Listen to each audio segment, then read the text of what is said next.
I think Kyle Dubas has done enough to correct the Leafs. Heck, I think Kyle Dubas did enough to get the Leafs the Stanley Cup last year. I think this is a Sheldon Keefe problem. Shirt tuckers, bandwagoners, corporate fans alike. Leafs Nation, I'm back. That's right, Leafs Nation. Coach Ryan D, the biased Jets fan, here to break down your hockey team and give you a perspective outside of the city of Toronto. So without further ado, welcome to the worst sports channel on YouTube, Hot Garbage Sports, with me, Coach Ryan D. And Leafs Nation, I told you we'd be coming back. We'd circle back to you in the offseason to see, can the Toronto Maple Leafs in the Atlantic Division reclaim their crown and find some freaking playoff grit, depth, and win a friggin' round? Yes, they can. So stick with us through this video. We are going to talk about the difficulties that the Leafs had last year and why this is a Sheldon Keefe problem. We're going to break down some game clips for you, and we're going to talk about these new player signings. Everything Toronto Maple Leafs is coming up. Let's fix the broken system. Let's fix the D zone. Let's fix the power play. Let's go ahead and discuss the neutral zone. Let's discuss some line combinations.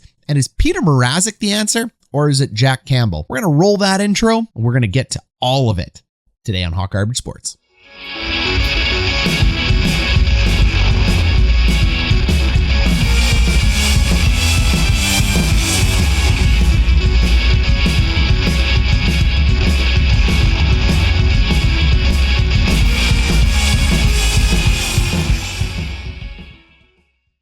And Leafs Nation, Leafs fans, we don't care what kind of fan you are, diehard Leafs fan, corporate Leafs fan, shirt-tucking Leafs fan, pop-collar Leafs fan, or a bandwagon Leafs fan. We love each and every one of you here on Hot Garbage Sports, and we have the best in systematic coaches breakdown content when it comes to the game of hockey. So drop a subscribe and a like. Join us on this adventure as we talk about some of your favorite teams and everyone in the National Hockey League. Okay, so the Maple Leafs had 4 key areas that I think they needed to deliver on in this offseason. Number 1 is their D zone structure. They need to play better in the D zone. Number 2 is their neutral zone structure. Number 3 is their power play. And number 4 is their goaltending. Goaltending? Are you serious, coach? Did you see Jack Campbell? Oh, I saw him. I saw him guess, flop, and get lucky for an entire season. We're definitely going to be talking about Petr Mrazek. So without further ado, let's start with the offseason signings and the offseason departures and summarize them. Hyman, he's gone. He tucked tail and left town. Salary cap casualty. Freddy Anderson, he's gone. He wasn't going to re-sign with the Leafs. Zach Bogosian has taken his talents back to Tampa Bay, and that's okay, Leafs fans. I know there's some struggling on the point. Bogosian brings some, okay play back there. He's solid at the very least, but there's also a little bit of white powder leaving your dressing room now, and that's a good thing. Trust me, as a Jets fan, this guy is better off your team than on it. Jumbo Joe Thornton, he's out as well too. There's a bunch of other players that have moved around, but Kyle Dubas has signed some key pieces. So he was able to keep Kerfoot in the system, which is excellent. He was able to go ahead and add Micheal Bunting, which is a really nice young free agent signing from the Arizona Coyotes. He got Ondrej Kase, well, Mr. Concussion, but he got him. High upside there if he can play. Am I right? And David Kampf, finally, Nick Ritchie, the best signing Kyle Dubas made out of this entire group, in my opinion. Time will tell, though. Maybe a guy like Bunting or Kase will end up just rising to the top, but I love the grit that Ritchie is going to be bringing. And Petr Mrazek, very, very smart goaltender signing. But you're going to have to stay tuned to the end of the video for us to talk about goalies. Okay, so let's talk about the Leafs D zone. The Leafs D zone is a little bit of a mess. They know how to score goals. They truly do. They struggle when it comes to D zone reliability. And there are certain things that you need to do in the D zone in order to be effective. Number 1, you need to do your job within your zones. The defensive zones are broken down into several zones. The battle zone, the support zone, the net zone, and then you have 2 players, usually wingers, but we call them F2 and F3, in the slot zone and in the wall zone. What does that look like? Well, it looks like this, a quick diagram of what these zones look like if the puck is in one of the corners.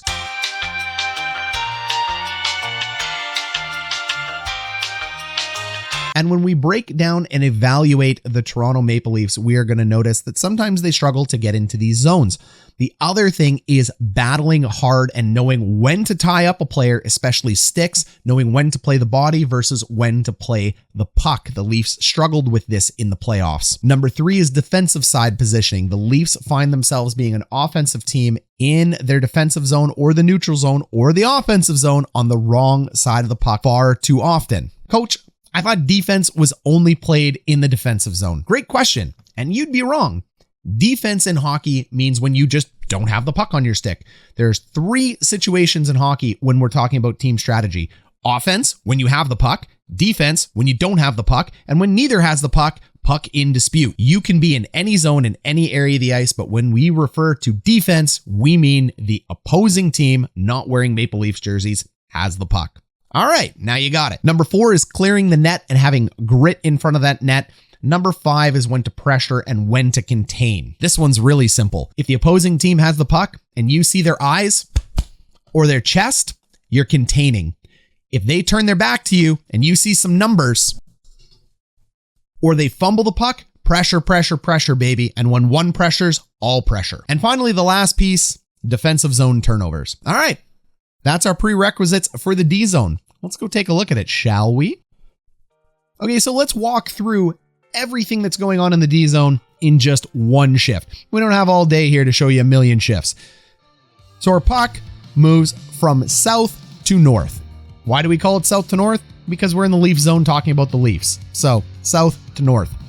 Because of that, we now have what's called a D zone shift. So the battle zone has changed, and now this is Jason Spezza's battle zone. It is no longer the defender's battle zone. And what's supposed to happen is the Leafs defenseman is supposed to come in here and fill the support zone, but he's eating crap in the back corner. We have TJ Brody here in the net zone, again in wrong position. Brody has to be over here on the front side of the post. We don't want to be on the back. And that's because we're trying to cut the ice in half. If you're not trying to cut the ice in half and you're defending the back post, you are not able to support your players. This is a high pressure game. This is no longer play it safe. Hockey doesn't work that way anymore, Leafs fans. I know it's been since 1960 whatever before you had your last Stanley Cup and a really good hockey team. I couldn't resist. I'm so sorry. But the game has changed. We need to play with pressure and cutting off the ice in certain zones. So the net zone guy needs to be on the strong side post, not the weak side. All right, so we're going to go ahead. We're going to play this through and we're going to see what ends up happening on this shift. Do they shift properly? What's their net front presence like? Do they battle? Do they tie up sticks?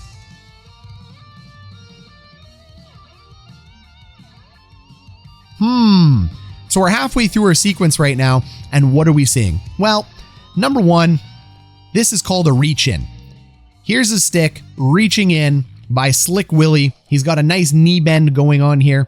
This isn't a man that is tying up sticks and getting physical, and this is Willie's man. I know we said it was Kerfoot's slot zone. We said this area is Kerfoot, so it should be him. But when the puck ends up switching from the right to the left side of your screen like it did, it followed this path here and then ended up getting bumped out. That means everybody must switch. So Kerfoot is actually in the exact right spot, and he needs to be aware now of the back door. So this becomes Willie's. He needs to know that is his guy. Jack Campbell makes an amazing save here. That is a very difficult shot to stop. But now we go ahead and we look at the second problem with the Leafs D zone.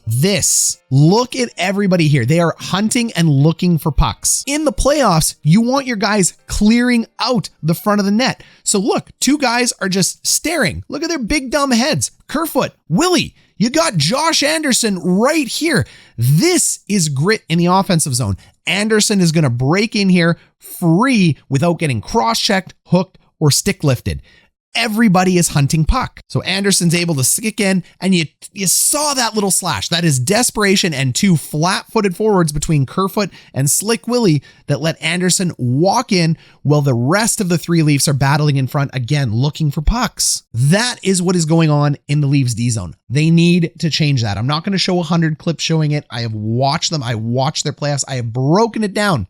Subscribe to this channel. You'll see them all. This is consistent habit by the Leafs. Not tying up, not battling, flat-footed, and not D-zone shifting properly. There are two areas that need to be corrected here. Player will. These players have been taught this since they are 13 to tie up sticks and play physical. And when you lose sight of the puck, to make sure men don't get to the front of your net. And number two, Sheldon Keefe needs to crack the whip here a little bit and start getting tighter on the D zone. The D zone is the coach's zone. When you have breakdowns in the D zone, it is because the coach has allowed it to break down. Offensive, player creativity. D zone, every X and O in the D zone and action is owned by the coach. The coach in the D zone tells you exactly what to do and how to do it. We spend 80% of our practices focused on the D zone, the other 20% creating offensive zone creativity and bliss. All right, so the next thing we said we were going to talk about is the neutral zone. And in the neutral zone, you normally run a 1-2-2 forecheck. That looks like this.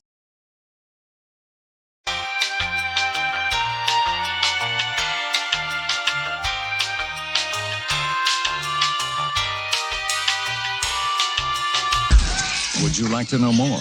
You have one forward up high, which is F1, who is going to push the puck to the wall. Two forwards in the center of the ice with sticks in good position, ready to pinch off on one angle of the ice, and two defensemen near the blue line, ready to gap up properly. The whole point of the 1-2-2 forecheck is to create a trap in a small area of the ice where you outnumber them 2-1 or 3-2 on the wall so you can create a turnover. It is not just to sit in the middle of the ice. And the Leafs got burnt on this repeatedly by the Montreal Canadiens. Again, this is coaching and structure. And what is required on this is defensemen that can move their feet and gap properly, as well as forwards that are going to forecheck properly. This is a team breakdown. Game 6, Montreal, Toronto, Auston Matthews, 1-2-2, perfectly illustrated here by Toronto. Now, what we end up having over here is we have the Montreal Canadiens defenseman picking up the puck and his eyes looking up ice. Auston Matthews is our F1 here, and Matthews needs to curl around here, and what he needs to do is make sure that he takes away this area of the ice so the puck can't be moved up to the middle, and he needs to force that puck to go up the wall or for the defenseman to be able to carry it. But we're looking for him to force the defenseman to pass. So even though he sees eyes, and you heard me say contain, because he is F1, he needs to pressure the puck and force that pass. He's not expected to be able to turn this puck over single-handedly. Instead, what we see here is we see Matthews taking a more passive approach, backing up into the blue line and trying to plug the middle. The unfortunate thing about taking that passive approach now is that instead of being able to pressure the Montreal Canadiens, he has opened up the middle for a stretch pass, and we can see that occurring right now. As we forward up a few frames, you can see here why this is a 1-2-2. So Matthews was our F1, we have our F2, and we have our F3. Well, what should have happened is if Matthews would have pinched off at the wall, that stretch pass would have likely been taken away due to pressure. And then you would have seen our F2 and our F3 take some kind of underhook angle through the neutral zone because the puck would have been pinched off somewhere on the wall over here. Auston Matthews needed to force that defenseman to move the puck to the wall, but because he became passive, he didn't. Once that puck ends up at the wall, our D1 and our D2, who were right here, would have gapped up, and then our D2, his responsibility would have been to look after this stretch player just in case a miracle pass got through. But because of the passive forecheck from Auston Matthews, that stretch pass ends up moving all the way up the ice through the middle of the ice because our F2 and our F3 weren't clogging the middle enough. They were too wide. Both of them were wide, and you know how I know they're wide? Because the path of skating that they're taking, you can see the angle that they're taking, meaning they left the middle of the ice open.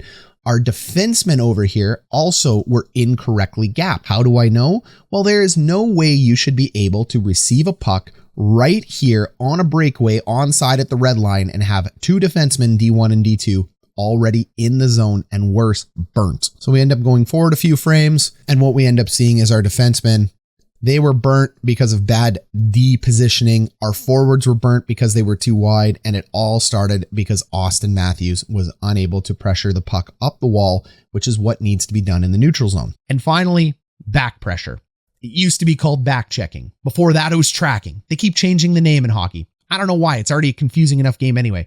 Back checking and back pressure need to exist. but they're just not doing it. They're gliding back as they go. So they need to correct their difficulties in the neutral zone. And whatever offseason signings they have, not really on the players to correct it. The coach needs to correct the habits of the players and get the team tighter to be able to compete against teams like the Tampa Bay Lightning, the Florida Panthers, and lordy forbid, the Montreal Canadiens again. All right, so number 3 is the power play. There are 2 types of main power play setups in the NHL. A 1-3-1, which is highly common and used by almost all teams, and an umbrella setup, which is an alternative setup. There is a third one, which is called an overload, but we're not going to get into it. The Toronto Maple Leafs set up on an umbrella. I don't know why. The umbrella is fine. It's fine to teach at a young age, but at an NHL level, you want to be running a 1-3-1. It's why everybody's doing it. All the cool kids are anyway. Okay, so you want to know what an umbrella setup is and a 1-3-1 setup is? Here, I'll show you.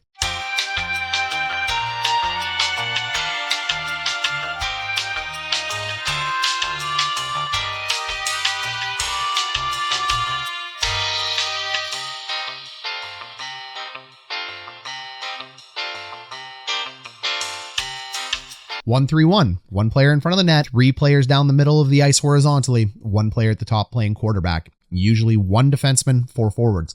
An umbrella setup is a setup with 3 players at the top, 2 in shooter positions on the wall, 1 at the top, and 2 forwards down low for outlets. But the whole point of a power play is to create cross ice passes across the Royal Road. Link above if you want to know what that is. We talk about it all the time. In order to ensure you get a good scoring chance, or to make passes north-south short so you can go ahead and get that green chance just as well as passing the Royal Road and get prime scoring chances. The 2 best scoring chances in hockey are changing the angle from north to south, behind the net, to the top of the circle, or east to west across the middle of the ice, crossing the Royal Road. The umbrella setup really takes away the opportunity to go north to south and make that angle change. It also struggles with some of the cross ice passes, which is why it's not really seen much these days. But it's good if you want to send bombs from the top of the point to players in front because you have 2 players ready to battle and a lot of screens. But that's not the Maple Leafs' strength. They're a beautiful team that has high levels of skill. They need to be making these short passes in a 1-3-1 formation. All right, so I'll walk you through 2 power play setups here for the Toronto Maple Leafs against the Canadiens. So you can see here, you have your D1 on the point, you have your shooter 1, you have your shooter 2, and then you have your 2 players down low, 1 and 2 right over here. And the big key for this power play is to be able to get shots from the point or shots from the 2 shooters. And the only cross ice passes you really have in this setup is from shooter to shooter. So you're looking to go from shooter 1 to shooter 2 and that 1-timer in, or vice versa. If you were to move the 1 player into the slot over here to become our middle guy and go ahead and have an F3 in the middle of the slot, so you have 1, 2, 3, 4 in a 1-3-1 formation, what you end up doing versus the umbrella is you give yourself the opportunity for shorter cross ice passes and you force the Canadiens to have to play 3 or 4 up high, and you force the Canadiens to have to focus on this F3 player here in the middle of the ice because you have to give a lot of credit to that player in the slot. So it just gives you more opportunities for passes because you're not always looking for that big giant home run pass on the back door. So let's go ahead and see how this works out here. So the puck ends up moving from the point over to Slick Willie. Willie ends up going to take a nice shot, and that's just not enough of an angle change here. The best thing Willie could have done is to move the puck down here with a little slap pass, but you can see that the Canadiens got good sticks in the middle, and it's a very low percentage chance for that puck to move through. So he ends up taking a shot, which isn't a horrible idea, but that shot ends up deflecting off, causing some traffic going into the corner. And then the whole point of the umbrella is to have 2 guys down low so you can outnumber them on the puck and retrieve pucks after shots, and they're still outnumbered. They just, it's not a great setup. And here's another example. So your puck's down here with your F1, and then you're going to have another player over here on the right side of your screen. This is going to end up being shooter 1. This is shooter 2. D1 is somewhere up here, and here is your F2. But because they're going to set up an umbrella formation, there is going to be this entire area of the ice that isn't covered, and we'll see what happens. So the puck ends up moving behind the net here to Willie Nylander. Nylander pushes it forward. Price makes a really nice play. It ends up kicking out to the point. And when it kicks out to the point, we end up with our D1 position here, our shooter 1 and our shooter 2. And now we're looking like an umbrella setup. But again, the middle of the ice is empty. And the best play the Leafs can do at this point is move that puck across ice to that shooter. He ends up fumbling it. And if we had a player in the middle and we had one of our players bumped out over here for support, we would have 3 options, being 1, 2, and 3 back to the point for our player who has fumbled the puck, which is okay. Once he retrieves it, he would have 3 different outlet passes to make. But unfortunately, our player that retrieves the puck only has 2 outlet passes, and it's 1 or 2 back to the point, because it's going to be very unlikely that he's going to make this giant pass, which is number 3, all the way to the back door. So basically, that means this shooter becomes useless and out of the play. And Wayne Simmonds over here in front of the net doesn't really help the play either, because if the puck is over here like it is, there's really not an opportunity to get it to the net. So having that screen doesn't help. We would much rather have a player in the middle of the ice. And finally, before we get to goalies, defensive zone turnovers. The defensemen of the Toronto Maple Leafs struggle in the bottom 4, even in the 3-4 pairing. Like your 1-2 pairing, excellent. 3-4 pairing, not bad. The 5-6 pairing is a lot of trouble. And I don't see that addressed in the offseason this year. So Sandin and Dermott are still there, and losing Bogosian hurts. And Dermott and Sandin are pretty much interchangeable unless Sandin is able to take a step forward defensively. Sandin is an offensive wizard, and I like what he brings to the team at his young age. Dermott is supposed to be steady and stable, but he's a terrible skater. So you have a defenseman with a lot of skill in skating and puck movement, but not a lot of brains in Sandin, because he doesn't know how to play defensively and protect the puck in his own zone. I'll show you why. And Dermott, who has a lot less skill than Sandin and is supposed to be a little bit of sandpaper and safe, but doesn't have the skill of Sandin, so sometimes causes turnovers just because of his poor skating ability. Let's see it. Okay, so here's one everybody is going to remember and have PTSD on if you are a Leafs fan, and a big smile on your face if you're a Habs fan. Travis Dermott in game number 6, that overtime turnover.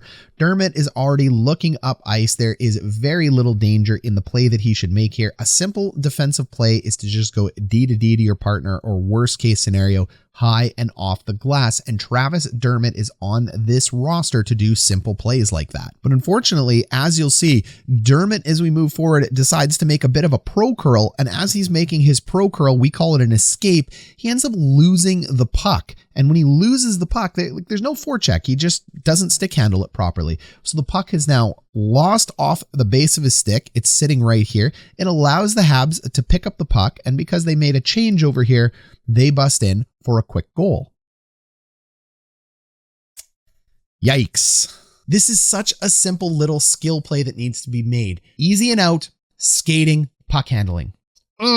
He struggles at the last 2. All right, so we can't pick on Travis Dermott without talking about Rasmus Sandin. I love Sandin's skill. He has some of the highest amount of skill on the back end for the Toronto Maple Leafs, but Sandin struggles to make some big brain plays. He doesn't move the puck quick enough, so he trusts his hands and his skating, and I will tell you why he doesn't move the puck quick enough, but let's go ahead and break down some of these turnovers, because these must improve for the Leafs to improve. So Sandin is going to bust the puck up the wall here with good skating. He's got a lot of zone that he can take here. But as he moves the puck up the zone, he has to realize he's running out of gap and go high and off the glass. That is the simplest play that he can do, or he can eat it in his skates and wait for support. Unfortunately, the young man does not do that, and he gets absolutely wholesaled here, causing a turnover for a goal. Boom. Ooh. What a hit. And we all know what happens after this. As he's picking up his chiclets and his stick and his gloves, that puck turns over and the Montreal Canadiens put one in to make this game 1-0. And if you think I'm picking on him and being mean, I'm not. You need to improve this level of big brain plays when you are a defenseman. Sometimes simpler is better. He has all the skill in the world. Same game, he makes another brutal turnover for goal number 3. All right, so here we go again. Sandin has carried the puck following the arrow behind the net here. His eyes are up. He's looking up ice. And what ends up happening is Galley has pinched him off. Sandin needs to move this puck. It needs to be a very hard rim around the back of the net, or he needs to hold it. But more importantly, because he does try to make that rim, he needed to make this decision sooner. He actually ends up carrying the puck about 10 feet before he makes the decision, and this turnover also results in a goal. Quick little turnover there by Brendan Gallagher. Now he's caught on the wrong side of the puck, and now he's caught reaching in as that puck walks in front of the net, and we all know that goes in for a goal. And look at the diving desperation coming out of him. He knows he messed that up. And why is this happening? European players have difficulty sometimes, especially the defensemen, transitioning to the pro game at the NHL level because of the big rink. The big rink in Europe allows a lot more time and space for players as skilled as Sandin, because he is very skilled, to hold on to the puck longer and be craftier. Also, because of the big rink, the strategies in Europe are more contain than pressure. You wait for them to make a mistake, whereas in the NHL, you are pressuring and forcing the mistake. In the smaller rink, you pressure and make them cough it up. In the European rinks or college rinks, big rink hockey, you wait and you be patient. It is a very hard skill to teach a player that has spent 20 years of his career, like Sandin did, on big rink with the skill that he has, and transition that into the NHL game. I know what you're saying. Tons of European defensemen have done this. Absolutely. But everybody has a different learning curve. So he's going to be good. Let's hope next year he gets this junk out of his system, because he needs to be a staple on the Leafs blue line in order to win a cup. And it's such a simple change he needs to make, but it is difficult at high speeds. All right, goaltenders now. You lose Anderson, you bring in Mrazek. I told you I'd keep the best for last. Jack Campbell is a fine backup, and he is a fine starter when he gets hot. That's why he had an 11-game streak where he got wins, because he guesses when he plays the puck. What does that mean? It means he doesn't use standard positioning or tactics that most goaltenders use. Think kind of like Dominik Hasek. He's probably the best example. Tim Thomas is number 2, but more goalies than not end up busting and not becoming NHL superstars because they aren't using fundamental goaltender techniques. Jack Campbell, once you have tape on him, which the league does now, can fall apart quickly because there are no fundamental positioning skills to fall back on. When he's hot, he's hot. And when he's not, he's not. Very simple. Petr Mrazek comes in with one of the best fundamental goaltender positioning skill sets in the league. He loves the big stage. He loves the media of Toronto. The pressure isn't going to get to him. He's a veteran. He knows how to win games, and he knows how to be calm. So what I like about this is that Jack Campbell will likely be the starter next year, but this is the one goaltending tandem in the NHL that I think could work, very similar to the way Hasek and Osgood worked in Detroit. Usually goalies have these weird headspace battles where they need to be the starter, and when one guy takes their net, they freak out. What up, Marc-Andre Fleury and Robin Lehner? What up, Marc-Andre Fleury? Always Fleury, and Matt Murray, Luongo, and Schneider. I don't even think it's going to work in Seattle with Grubauer and Drieger, because Drieger thought he was going to be the starter. Grubauer takes it. It's just such a mess. But in Toronto, it could work because you have two goalies. That are fringe starters in the NHL, likely high-end backups, who both likely do not have the ego that most goaltenders do looking for that starting role. I truly think this way, and they will support each other and play the hot hand. That's why Hasek and Osgood worked in Detroit, and they won cups together. They weren't fighting each other for the net. They were working together to get the team wins. And goaltenders are an individual sport within a sport. They want that net. They need that net, and you don't want to get them out of headspace. But I think these two, with the calmness and the veteran presence of Petr Mrazek and his positioning, along with the Jack Campbell unbelievable save highlight reel, because frankly, as much as I just picked on Campbell, he is the best post-to-post pushes in the NHL right now. That is one of the hardest saves to make, and he takes those shots away routinely because of his athleticism and his ability to cover a lot of ground quickly on his leg pushes. Well, there you have it, Leafs fans. The D zone, the neutral zone, the power play, D-zone turnovers, and goaltending. Do I think the Leafs significantly improved or got worse? No, I don't think either. I think this Leafs team is just as good as last year's team, but I don't think it's any better. I think this is a coaching situation, and I do not think that the Toronto Maple Leafs can make any wholesale changes right now.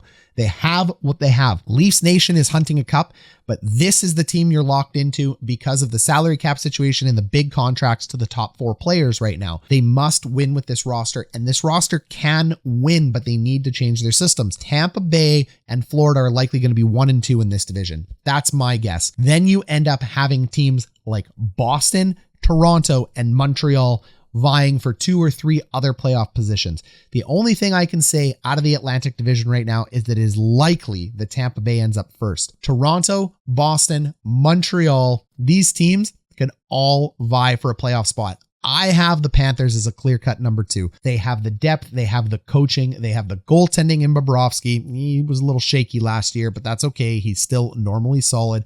And they have the best 5-on-5 offense in the league. Leafs fans are going nuts. We have Auston Matthews. Sorry. Last year, the Florida Panthers had some of the best goals for in the NHL 5-on-5. That is very hard to ignore. They also are solid defensively as well. So the Panthers, I think, are in number 2. I have the Leafs and the Bruins at 3 and 4, and I have the Habs on the outside at 5. But every time I talk about the Habs, they just put egg on our face and show us why they're the Habs, and they end up blowing up all of our predictions. So who knows? Montreal absolutely could sneak into there. This is going to be a war of a division. But Leafs fans, when you're talking in the bars or when you're talking over Zoom or chatting with your buddies about what line combinations they're going to be, start talking about the D zone. This has been Coach Ryan D.